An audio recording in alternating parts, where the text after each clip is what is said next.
said before, the more important thing is that you're going to be forced to find ways with a very limited colors, and therefore we have to get right down to some of the basics again of color mixing. And it's a little color that we're going to try to look for. Now we'll take this top of the mountain area, and we'll make a copy of that, and we'll bring that over. So you can see I'm taking a little chip out of the 5 areas that I spoke about.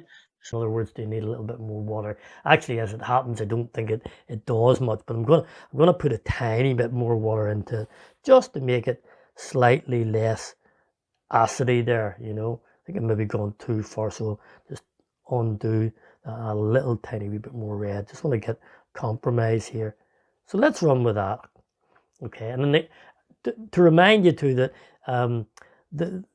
with watercolors, as I say, they tend to be transparent, they'll dry differently and so on. So I've made up a wee bit of that. I'm going to add a little bit more water to this batch here so we can add different things. So we're still at the pure stage. We haven't added anything to red, we've just added water. The next thing we're going to ask is about temperature. Okay, so in other words, if we had our wheel there and we said, well, look, if this was round to this sort of red area here somewhere, where do I want to go with this? Well, if I go up here, it doesn't appear to be getting more orangey. It tends to be going cooler towards the violety end, I suppose, the bluish end. So let's then do that. So now we're going to adjust the temperature. So into my mix, I'm going to put a tiny little spot of ultramarine blue, tiniest amount, because a little change can make a big difference, a little adjustment, I should say. So I'm trying to keep my the brush as clean as possible. So there's another little bit of blue going in, but mixing it well up. And just to let you see that that's gone a little bit more purple there, okay? First time we've talked about desaturating here. So in other words, maybe what we do need to do is desaturate. How do we do that? Just to remember, we've got a red orange here. We're around there, so the color we're looking at is blue stroke blue green. Okay, so what I'm going to do here is I'm going to work with blue first of all, and I'll just show you how little. I'll put a wee bit on the side there. So that's just a little bit of blue there. You know that that's not an awful lot. So what's on that brush I'm going to drop in, and it really isn't, to say, that's just barely what occupied the brush and no more. But I want you to see how that then changes the color to become like this. And you can see, as I say, it needs to be a bit more dense.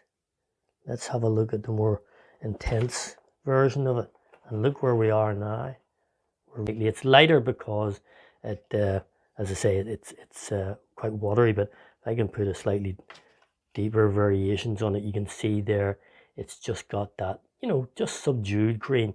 But look how little red I put in there. I barely touched the red, and yet amazingly it does make a difference. So I'm going while I can to drop this little area in here and adjust the temperature. So we'll make our blue warmer or colder, more purple or more green, and then when we get happier with that, we'll desaturate it using a complementary. But another way, of course, to do this is to use our earth colors. Now, it's not exactly the same, by the way, but it's an interesting one that you can employ. So what I want to do here is I'm going to take my palette. I'm going to use the blue as our theme, and see how that goes. So I'm going to put some strong ultramarine blue on there, okay? And I know we've already got some on our palette, but I'll just put another one on there. So there's our ultramarine blue there. And into that, what I'm going to add is a little piece of my burnt sienna, a little tip of my burnt sienna, not too much, just a wee bit there. And I want you to see what happens to that now. And we'll have a look at that. Okay, you can see that we've made, you know, a grey. Okay, so what we'll do is we'll move on. I'll not talk about that much just yet, but that's one thing we've got. What we'll do now is move on and do the same again.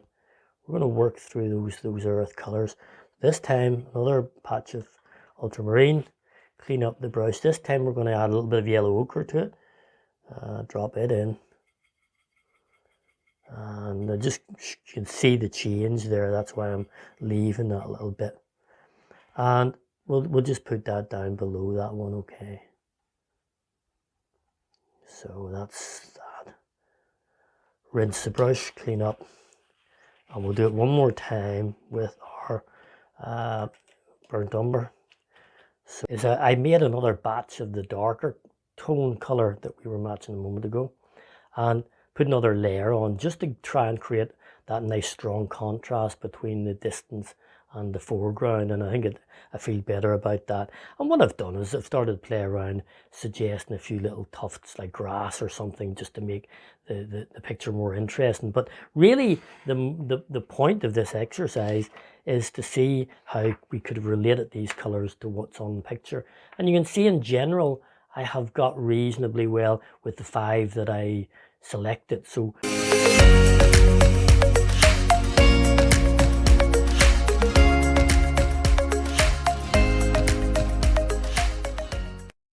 do your very best, but the main thing, as I say, is learning to think when we paint. This is a great opportunity in lockdown to be on our own, if you like. And then when we're on our own, we can get time to think about what we do.